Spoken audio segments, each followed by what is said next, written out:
स्पर्श हे एक प्रकारचे रूप. गोवा अथांग बाजूला वाळूवर खेळणारी छोटी छोटी मुलं. पाण्याच्या लाटा वाळूवर येऊन परत निघून जायच्या आणि ती मुलं पुन्हा हसरे चेहरे घेऊन पाण्यात जाऊ लागायची. पुन्हा एकदा पाण्याने त्यांच्याकडे धाव घेतली की ती मुलं आपल्या आई वडिलांकडे धावत कुशीत शिरायची. नित्या हे सर्व दुरूनच पाहत होती आणि नकळत तिच्या चेहऱ्यावर विलक्षण आनंद निर्माण होऊ लागला. सायंकाळची वेळ होती, त्यामुळे गर्दी थोडी वाढू लागली होती. तर नित्या त्या गर्दीतही एकटीच होती. सूर्याच्या केशरी घटांनी सर्व आभाळ आपलंसं करून घेतलं होतं आणि त्या क्षणांना समुद्र आणखीनच खास बनवत होता. नित्या त्या क्षणात हरवलीच होती की तिच्या मोबाईलवर मेसेज येऊन धडकला. तिने घाईघाईने मोबाईल हातात धरला आणि मेसेज ओपन करून बघू लागली. सॉरी सॉरी, मला माहीत आहे तुला वाट पाहायला आवडत नाही, पण मी ट्रॅफिकमध्ये अडकलोय ग. अर्ध्या तासात नक्की पोहोचणार आहे. बघ, मी येतोय. वाट बघ हा, मी येतोय लवकरच. नित्याने मेसेज वाचून फोन बाजूला ठेवला. आतापर्यंत तिच्या चेहऱ्यावर जो आनंद जाणवत होता तो कुठेतरी दूर पडून गेला आणि माथ्यावर चिंतेच्या रेषा झळकू लागल्या. तिचे डोळे इकडे तिकडे काहीतरी शोधू लागले, पण तिला हवं ते सापडत नव्हतं. वेळ जात होता आणि गर्दीही कमी होत होती. वाऱ्यांच्या थंड स्पर्शात देखील तिला घाम फुटत होता आणि तिचे डोळे फक्त आता त्याच्या येण्याकडे होते. तो तर काही येत नव्हता, पण एकटीच बसून असल्याने तिच्या डोक्यात बऱ्याच प्रश्नांनी धाव घ्यायला सुरुवात केली होती. तिला बीपीचा त्रास असल्याने चेहरा घामाघूम झाला होता. तिला काहीसं अस्वस्थ वाटू लागलं होतं. तिने पर्समधला रुमाल काढत चेहऱ्यावर घाम पुसून घेतला आणि घाम पुसताच तो तिच्यासमोर येऊन उभा राहिला. तिच्या चेहऱ्यावरचं टेन्शन आता कुठेतरी दूर पळालं आणि ती धावतच त्याच्याकडे गेली. तिला त्याला मिठीत मारावीशी वाटत होती, पण तिने स्वतःला रोखून धरला. तो तिच्या समोर होता, उंच रंगाने सावळा आणि चेहऱ्यावर स्मित करीत तो तिच्याकडे पाहत होता आणि त्याला पाहून तिचा चेहराही क्षणात खुलला. तिला त्याला मिठी मारायची आहे हे लक्षात येत होते, पण तिला सर्वांसमोर हे नको होते जाणवलं आणि तो तिला बोलत बोलत करायला म्हणाला, मॅडम, आता असंच बघत राहणार आहात का? बॅगचे ओझं खांद्यावर वाहून खांदा दुखू लागला आहे माझा. जरा बॅग घ्यावी माझी. तर पाहत बसली आहेस. ती त्याला शांत चित्ताने पाहत होती आणि त्याच्या शब्दाने ती भानावर आली. तिने त्याच्याकडे डोळे मोठे करून पाहिले आणि जोराने बॅग खेचून ती समोर जाऊ लागली. तर तो एकही शब्द न बोलता तिच्या मागे चालू लागला. काही क्षणात ते हॉटेलवर पोहोचले. रिसेप्शनवर त्याच्याबद्दल माहिती विचारण्यात आली आणि दोघेही आपल्या रूममध्ये दाखल झाले. आतून दार लावत नाहीच की तिने बॅग बेडवर फेकून त्याला घट्ट मिठी मारली. मिठी इतकी घट्ट होती की त्याला काय करू आणि काय नको असं झालं. त्याला तिचं असं वागणं अपेक्षित नव्हतं, तरीही त्याने तिच्या भावना समजून घेतल्या आणि तिला जवळ करीत आपले हात घट्ट केले. काही वेळ ती तशीच आहे हे पाहून तो म्हणाला, किती घाणेरडी आहेस ना तू. मला फ्रेश होऊ द्यायचं तर चिपकून बसली आहेस. घामाचा किती वास येतोय बघ जरा तुझ्या अंगातून. आतापर्यंत शांत असलेली ती अचानक ओरडत म्हणाली, तू ना खूप खडूस आहेस. माझ्या भावनांची तुला काही कदरच नाही. ज्या मी बोलणारच नाही तुझ्याशी. बाजूला पडून असलेला टॉवेल तिने त्याच्या चेहऱ्यावर फेकून मारला. तोही आपली बॅग खाली ठेवून लगेच फ्रेश व्हायला वॉशरूममध्ये पोहोचला. तो आतमध्ये गेला तर नित्या आपले सामान बाहेर काढू लागली. ती येताच फ्रेश झाली होती, त्यामुळे तिने त्याचे सर्व सामान बाजूला नीट ठेवलं. काही वेळातच तो बाहेर आला. ओल्या झालेल्या केसांना त्याने जाणूनच हलवले आणि थोडेसे पाणी तिच्या चेहऱ्यावर पडताच ती रागाने त्याच्याकडे पाहू लागली. तोही आपली नजर चोरत आरशाकडे पाहू लागला. त्याने कपडे चेंज केले आणि आरशात बघत होताच की ती म्हणाली, सारांश, किती नटणार आहेस. तुला इथे काही मुली पटवायच्या नाहीत हा. मला जाम भूक लागली आहे. तुझी वाट पाहत बसले होते ना, म्हणून चल लवकर. त्यानेही आपलं लगेच आवरलं आणि जेवायला बाहेर गेले.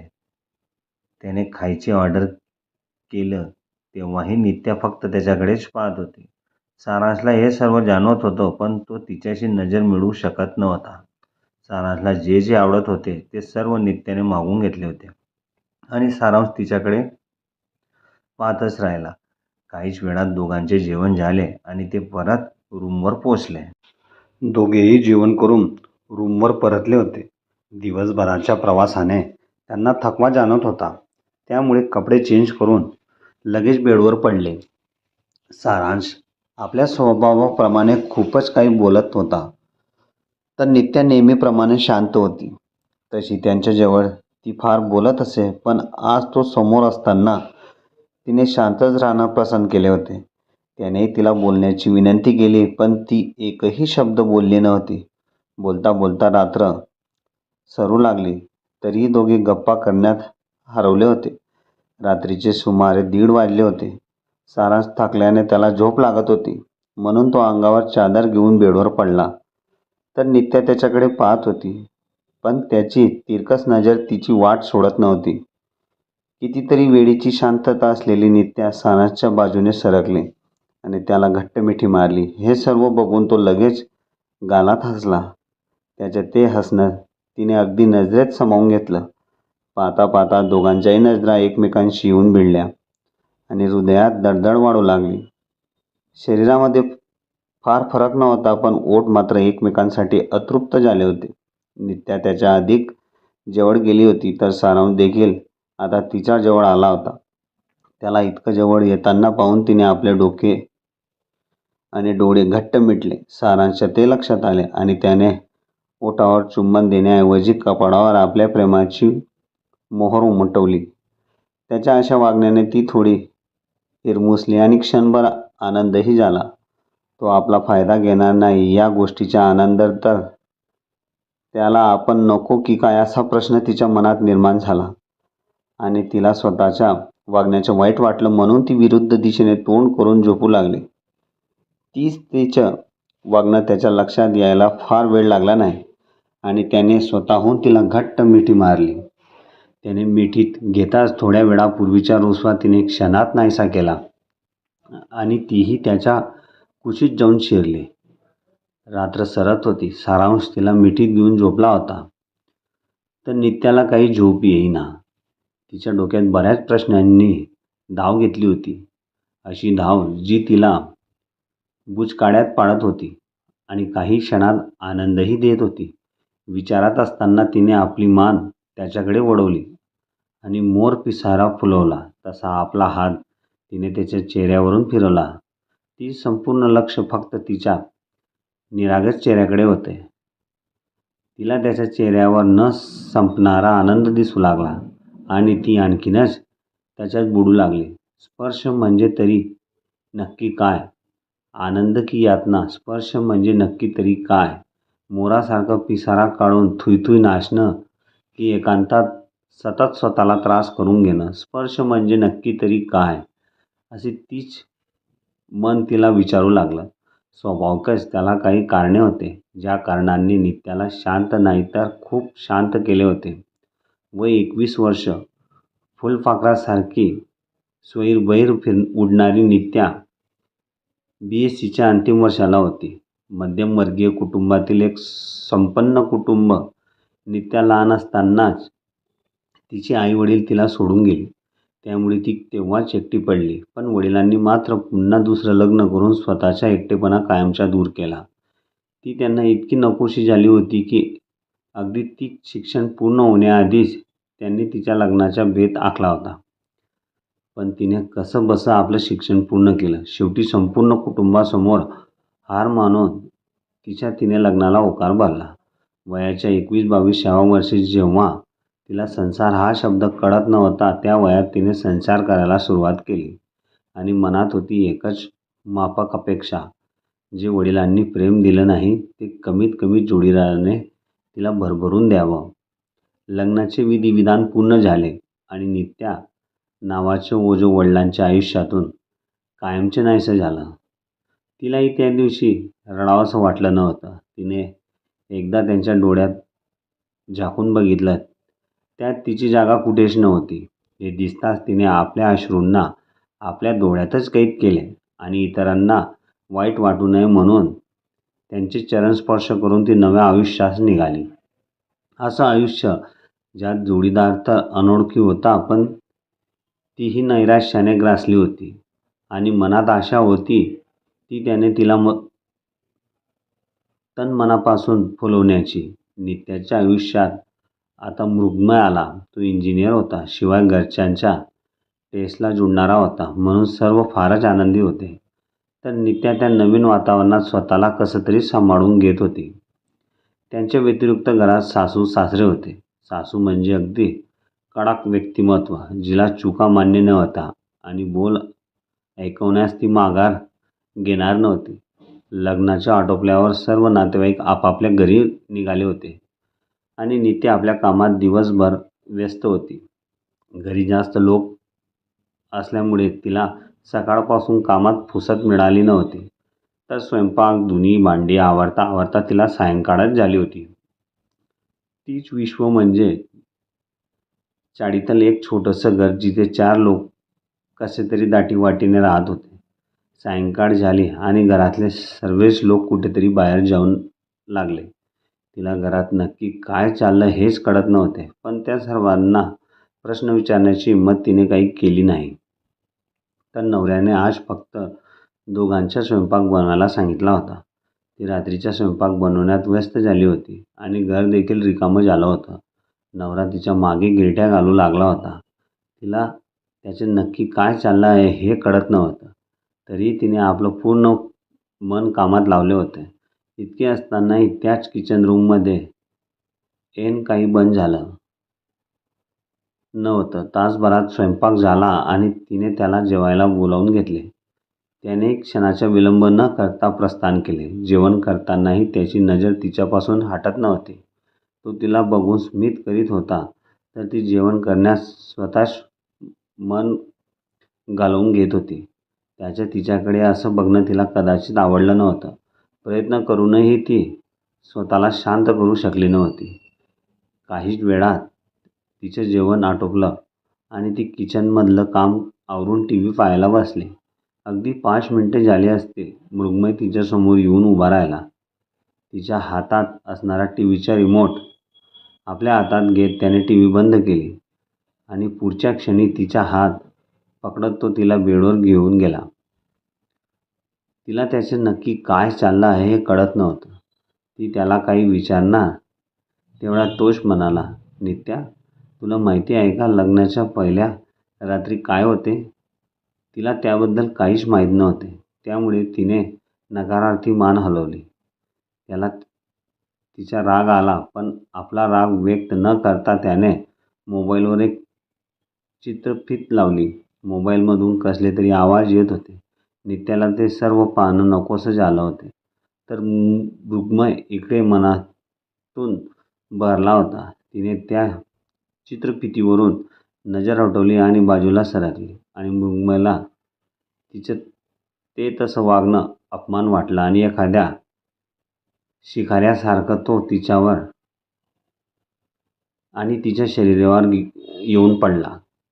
तिला काही बोलायची संधीच नव्हती. एखादा व्यक्ती खूप दिवस उपाशी असल्यावर जेव्हा त्याला जेवण मिळते आणि तो जेवणावर तुटून पडतो, तशीच मृगमयीची अवस्था झाली होती. त्याला स्वतःला सावरता आलं नाही आणि त्याने आदाशीपणाने नित्याने त्याच्या शरीरामध्ये येणारे सर्व संकट दूर केले.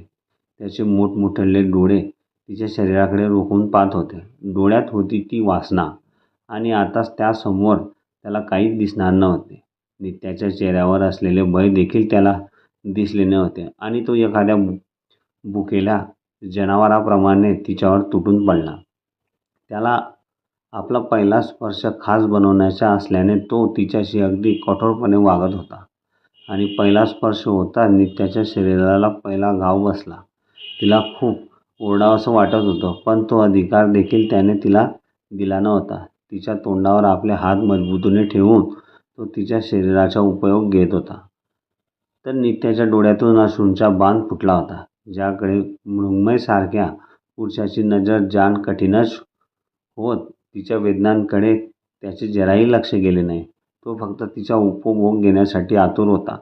तिचे डोळे पाण्याने भरले होते. याकडे सुद्धा त्याचे लक्ष गेले नव्हते. अचानक नित्याला त्याचा चेहरा अधिकच खुललेला जाणवू लागला आणि तिने त्याच्याकडे एकदा नजर टाकली आणि ते सर्व पाहून ती स्वतःच हसली. रक्ताचे काही थेंब बाजूला पडले आहे हे दिसल्यावर त्याचा चेहरा खुलला होता. म्हणजे तिच्या चरित्र्याची परीक्षा तो तिच्या क्रोमयावरून घेऊ पाहत होता आणि हा तिच्या मनावर आघातच होता. तरीही ती त्याला एक शब्द बोलू शकली नव्हती. काही वेळ तो शरीराचा खेळ चालला आणि तीच काम झाल्यावर त्याला आज तीच काही घेणं देणं नसल्याप्रमाणे तो बाजूला सरकून झोपी गेला. तर नित्याचे मन मात्र आज शून्य भरून निघाले होते. नित्याने स्वतःला सावरत स्वतःचे कपडे परिधान केले. तशी ती दिवसभर थकली असल्याने तिला झोप येणं अपेक्षित होते. पण जे झालं ते विचार करून आज तिला काही झोप येणार नव्हती. ती आपल्या विचारात हरवली होती आणि त्यात तीच अंगही खूप दुखू लागले होते. बऱ्याच वेळेपर्यंत वर छताकडे पाहताना तिला केव्हा झोप लागली याचे तिला भानसुद्धा राहिलं नाही. दुसऱ्या दिवशी ती पहाट होती. नित्या गाढ झोपली होती. थकव्याने तिला उठावंसं वाटत नव्हतं, तर तिला पहाटे पहाटे कुणीतरी उठवल्यासारखं वाटत होतं. तिने त्याचा हात बाजूला केला आणि पुन्हा अंगावर चादर घट्ट करत निद्राधीन झाली. तिने बाजूला कलाटणी घेतलीच होती की एक मजबूत हात तिच्या गालावर येऊन पडला. तो हात इतका भारी होता की खडबडून जागी झाले. तिच्या डोळ्यांची अजूनही उघडझाप सुरूच होती, त्यामुळे समोरच तिला स्पष्ट दिसत नव्हतं. तिने आपले हात डोळ्यावर घेतले आणि तिला समोर मृगमय दिसला. ती त्याला काही विचारणार तेवढाच तो पुन्हा सुरू झाला. तिचा होकार न भरता तो पुन्हा तिच्यावर अधीन झाला. एक तर रात्रभर दुखत असलेलं अंग आणि न झालेली झोप यामुळे ती त्रासली होती. त्यात तिला सकाळी सकाळी असं काही होईल याची कल्पना देखील नव्हती. ती त्याला समजावत होती की मी खूप थकली आहे, प्लीज आता नको करूया, तरी तो तिचे काही ऐकून घेणार नव्हता. ती पुन्हा त्याच्या कामात व्यत्यय आणू नये म्हणून त्याने पुन्हा एकदा आपला हात घट्टपणे तिच्या तोंडावर धरला आणि खिन्न मनाने तिला ते सहन करण्यावाचून काहीच पर्याय उरला नाही. पहाटेची वेळ होती. मृगमय आपल्या कामात व्यस्त होता तेव्हाच कुणीतरी बाहेरून दार ठोकत असल्याचा आवाज तिला आला. तो तिचा रस शोषून घेण्यात इतका व्यस्त होता की त्याला त्या आवाजाचं काही देणं घेणं नव्हतं. पुन्हा एकदा मृगमय असा बाहेरून आवाज आला आणि त्याच्या लक्षात आलं की बाहेर आपली आई उभी आहे. त्याच्या लक्षात येताच तो गडबडीने तिच्या दूर झाला. कपडे परिधान करत तो पुन्हा झोपेचे सोंग करू लागला. तर नित्याला कपडे चढवायला वेळ लागत होता. इकडे सासूबाई दार ठोकवतच होत्या, त्यामुळे ती जास्तच गांगरली होती. कशी तरी स्वतःला सावरत ती दारावर पोहोचली आणि तिने दार उघडलं. झालेलं कमी होते की काय? समोर सासूबाई बोलू लागल्या. हे महाराणी, किती आवाज द्यायचे आम्ही वेडे दिसतो की काय तुला? मस्त उठली बापाच्या घर असल्यासारखं. इतक्या उशिरा उठणार आहेस तर काम कोण करणार आहे? तुझा बाप येऊन करणार आहे की काय इथं? चल्ला कामाला आणि हो बाजूला. आधी आत येऊ दे आम्हा सर्वांसाठी चहा आण. वडिलांचा उद्धार केल्याने नित्याचा पारा आणखीनच वाढला होता. पण मोठ्यासमोर लहान माणसाने बोलणे योग्य नाही म्हणून ती शांत बसली होती. तिने रागाच्या अवंठा गिळून आपलं मन शांत केलं. घरात प्रथा परंपरा यांना फारच महत्त्व होते. त्यामुळे पहाटे आंघोळ केल्याशिवाय कुठल्याही वस्तूला हात लावायचा नाही असं सासूबाईंनी सांगितले होते. त्यामुळे ब्रश करून ती सरळ आंघोळीला पोहोचली. आंघोळ करत असताना सुद्धा सासूबाईच्या तोंडाचा पटरा काही थांबला नव्हता. त्यामुळे आंघोळ करून ती लगेच बाहेर आली. ती बाहेर येण्याची बहुधा सर्वच वाट पाहत होते. तिच्या लक्षात आले की सर्व चहाची वाट पाहत असतील, त्यामुळे तिने सरळ किचन रूमचा ताबा घेतला. एकीकडे नाश्त्यात काय करायचे हा विचार ती करत होती, तर दुसरीकडे जेवणात काय बनवायचे हाही प्रश्न तिला सतावत होता. विचारांनी तिला चारही बाजूंनी वेढा घातला होता. विचारात हरवलेली होती की चहा ओतू जातोय हे तिच्या लक्षात आलं आणि गॅस बंद करण्याच्या घाईत ओतलेला तिच्या हातावर पडला. चटका बसताच तिच्या तोंडून "आई गं" शब्द बाहेर आले. चहा इतका गरम होता की ते चटके तिला नकोसे होऊ लागले. तिच्या त्रासात आणखीनच भर पडला होता. ती आपल्या हाताकडे बघत होतीच तेव्हाच सासूबाई जोराने ओरडत म्हणाल्या, "आता काय दिवे लावत आहेस किचन रूममध्ये?" तिच्या लक्षात आलं की इथे आपली कोणीच काळजी करणारे नाही. त्यामुळे भाजलेल्या हाताकडे दुर्लक्ष करत ती सर्वांसाठी चहा घेऊन आली. सासूबाईने चहाचा घोट घेतला आणि तिच्याकडे रागाने पाहू लागली. तर नित्याच मन आणखीन घाबरू लागलं. सुदैवाने सासूबाई काही बोलल्या नाहीत आणि नित्या पुन्हा किचन रूममध्ये परत आली. नित्या लहान असतानाच तिची आई वारली. तिला तर आईचा चेहरा पण आठवत नव्हता. आई गेल्यानंतर आजी तिला स्वतःकडे राहायला घेऊन गेली. नित्याला तिथे थोडाफार आनंद मिळाला. काही दिवसात बाबांनी दुसरे लग्न केले आणि नित्यालाही आपल्या सावत्र आईकडे परत यावं लागलं. नित्या इकडे परत आली तर होती, पण मुलगी म्हणून हक्क आणि सुख तिला तिथे मिळालं नाही. तेही फक्त आपल्या बायकोकडे लक्ष देऊन असायचे. बायकोला काय हवं नको त्याकडे लक्ष देताना नित्याकडे मात्र दुर्लक्ष केलं जात असे. सावत्र आई असल्याने आई नित्याकडे फार लक्ष द्यायची नाही आणि घरात दोघांमध्ये फार खटके उडवायचे आणि त्यातही बाबा नित्यावर हात उचलायला मागे पुढे पाहत नव्हते.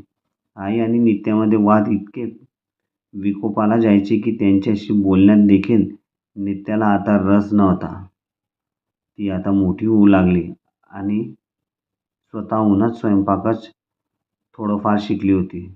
थोडंफार तिला नक्की यायचं, पण तेवढंच मात्र सासरमध्ये पुरेसं ठरणार नव्हतं. त्यामुळे आता तिला विषयाची परीक्षा द्यावी लागणार होती. नित्याने नाश्त्यासाठी पोहे बनवले होते आणि स्वयंपाकाला लागली होती. एक तर तिला सर्व आवरताना नाकी नऊ येत होते आणि दुसरं म्हणजे रात्रभर झोप नाही. त्यात रात्रीच्या प्रकाराने ती थकली होती आणि सकाळपासून तिला कामात फुरसत नव्हती. त्यामुळे जीवावर येत ती काम करत होती. मृण्मय देखील ब्रश करून किचनमध्ये पोहोचला होता. त्याला चहा हवा असल्याने तो सरळ किचनमध्ये पोहोचला. किचनकडे कुणाचं लक्ष नाही हे पाहून त्याने नित्याच्या नितंबावरून हात फेरायला सुरुवात केली. तिला त्याचा फार राग आला आणि तिने त्याचा हात बाजूला केला. तर तो रागात म्हणाला, "आता नवऱ्याला चहा पाजणार आहेस की असंच ठेवणार आहेस?" एक तर तिला कामात वेळ भेटत नव्हता आणि त्यात तो एखाद्या राजासारखं फर्मान ठोकत असल्याने तिला फार वाईट वाटलं.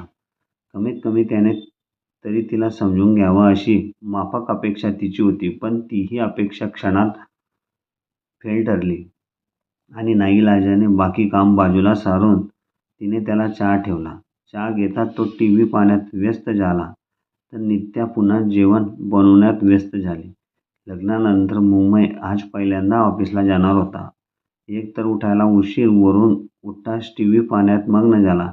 या सर्व नादात त्याच वेळेकडे लक्ष नव्हते. त्यामुळे साहजिकच त्याला उशीर झाला. आई त्याच्यावर ओरडल्यावर मात्र त्याने तयारी करायला धाव घेतली. आंघोळ करून तो तयार झाला होता तर आई त्याच्या नावाने ओरडत होती आणि तोच राग नित्यावर काढण्यासाठी तो किचनमध्ये पोहोचला. "अशी कशी वेंढळत आहेस गं तू? तुला कळत नाही का? माझी ऑफिसला जाण्याची वेळ झाली आहे, तरी अजून मला टिफिन मिळाला नाही. सकाळी जरा लवकर उठून सर्व आवरून घ्यावं हे पण कळत नाही का तुला?" मृण्मय म्हणाला. नित्याचे डोळे आधीच लाल झाले होते. तिने त्याच्याकडे डोळे मोठे करून पाहिले. ती मनातल्या मनात म्हणत होती, "उशीर कुणामुळे झाला? एकतर रात्रभर स्वतःच जागवायचे आणि सकाळी झोप पण होऊ द्यायची नाही. मीही माणूसच आहे, थकत नाही की काय मी?" ते सर्व बोल बहुधा त्याला लक्षात आले आणि तिचे ते धारदार डोळे पाहून तो बाजूला सरकू लागला. तेव्हाच आई मागून म्हणाली, "आणलीस ना लाडाची बायको? मग कर सहन आता." नित्याच्या डोळ्यात पुन्हा अश्रूंनी धाव घेतली, पण तिने ते लगेच पदराने पुसून घेतले. बहुधा तिला रडण्याचा अधिकार देखील या समाजाने दिला नव्हता. तरी तो दिवसभर उपाशी राहू नये म्हणून तिने लगेच टिफिन बनवून त्याला सोपविला आणि तो एकही शब्द तिच्याशी न बोलता घाईघाईतच बाहेर पडला. तिला वाटत होते की त्याने आपल्याशी 2 शब्द प्रेमाने बोलावे म्हणजे आपला हात थकवा देखील नाहीसा होईल, पण असं काहीच झालं नाही. ती त्याच्या पाठमोऱ्या आकृतीकडे कितीतरी वेळ पाहत होती, पण तो तिच्याकडे न पाहताच निघून गेला. नित्याला खूप वाईट वाटले, पण तरीही ती काहीच करू शकली नाही. स्वयंपाक बनवून झाला तेव्हा दुपार उलटून गेली होती. सासूबाई या टोचून बोलणाऱ्या आहेत, त्यामुळे स्वयंपाकामध्ये त्या काही दोष काढणार नाहीत हे शक्यच नव्हते. पुन्हा एकदा स्वयंपाकावरून त्यांनी तिच्या आईचा उद्धार करण्यास सुरुवात केली, तरी तिने एक शब्द तोंडातून बाहेर काढला नव्हता. सर्व काही आवरून सुमारे 2:30 वाजले होते. सकाळी झोप पूर्ण झाली नसल्याने ती बाजूला असलेल्या बेडवर जाऊन पडली आणि तिला क्षणातच झोप लागली. झोप इतकी गाढ होती की तिला बाजूला काय सुरू आहे याकडे लक्ष नव्हते. काहीच वेळ झाला असेल तर समोरून आवाज आला, "ए महाराणी, इथं झोपायला आली आहेस की काय? बघ 4 वाजले आहेत घड्याळात. तुझ्या सासऱ्यांना रोज 4 वाजता चहा लागतो, तेव्हा उठ आणि बनव आम्हाला चहा." तिचा हात खेचतच सासूबाईने तिला बेडवरून बाजूला केले. तिनेही क्षणाचा विलंब न करता किचनकडे धाव घेतली. सासरे थोडे नाजूक स्वभावाचे होते. नित्या त्यांचीच पसंत असल्याने ते तिला फार काही बोलत नव्हते, पण आपल्या बायकोसमोर एक शब्द देखील काढणं त्यांनाही जमत नव्हतं. त्यामुळे तिचा होणारा छळ पाहण्याव्यतिरिक्त त्यांच्याकडे दुसरा पर्याय नव्हता. ती ते सर्व काही विसरून कामात लक्ष लावत होती. चहा बनवून झाला होता. थोड्याच वेळात रात्रीच्या स्वयंपाकाची तयारी करावी लागणार होती, त्यामुळे थोडा वेळ आराम म्हणून ती बेडवर पडली होती. 2007-08 मधील ही घटना होती. त्यावेळी शक्यतो सर्वांकडे साधे फोन होते. ती पडलेली असतानाच बाजूला फोनवर मेसेज येऊन धडकला. त्यावर मुंबईचे नाव असल्याने तिने घाईतच फोनकडे लक्ष घातले आणि ती मेसेज वाचू लागले. "नित्या, सॉरी, मला आज यायला थोडा उशीर होणार आहे. म्हटलं तुला आधी कळवावं." हे पाहून तिचा चेहरा खुलला. "एक ना, कालची रात्र खरंच खूप सुंदर होती. शक्य झालं तर लवकर काम आटोपून घे, म्हणजे त्यांना क्षणांना पुन्हा खास बनवता येईल आपल्याला. मी आतुर आहे त्यासाठी. माझी वाट पहा. मी येतोय लवकर." नित्याने मेसेज बघितला आणि स्वतःवरच हसू लागले. ती मनात म्हणून गेली, आयुष्य आहे काय? नवऱ्याने कशी आहेस हे विचारावं म्हणून त्याचा मेसेज उघडून बघितला तर त्याला फक्त शरीराची भूकच सुचत आहे. यासाठी त्याने लग्न केलं का? बायकोच्या फक्त शरीराच्याच गरजा असाव्यात का? की तिला मनाने समजून घेणारा पती हवा असतो? केव्हा कळणार हे सर्व मला की आयुष्यभर कळणारच नाही? आणि नाहीच कळाले तर? नित्या आता रडण्याऐवजी स्वतःच्याच विचारांवर हसत होती. तेवढ्यात त्याचा दुसरा मेसेज आला आणि तिनेही नम्रपणे उत्तर दिले, "हो, ये. मी तयार असेल त्यासाठी." त्यानेही नंतर 2-4 मेसेज केले, जे फक्त रात्रीच्या प्रसंगावर होते. तर नित्या आताही स्वतःच्या स्त्रीपणावर हसत होती. अशी स्त्री जी माहेरी वडिलांवर ओझं असते तर सासरी उपभोगांची वस्तू.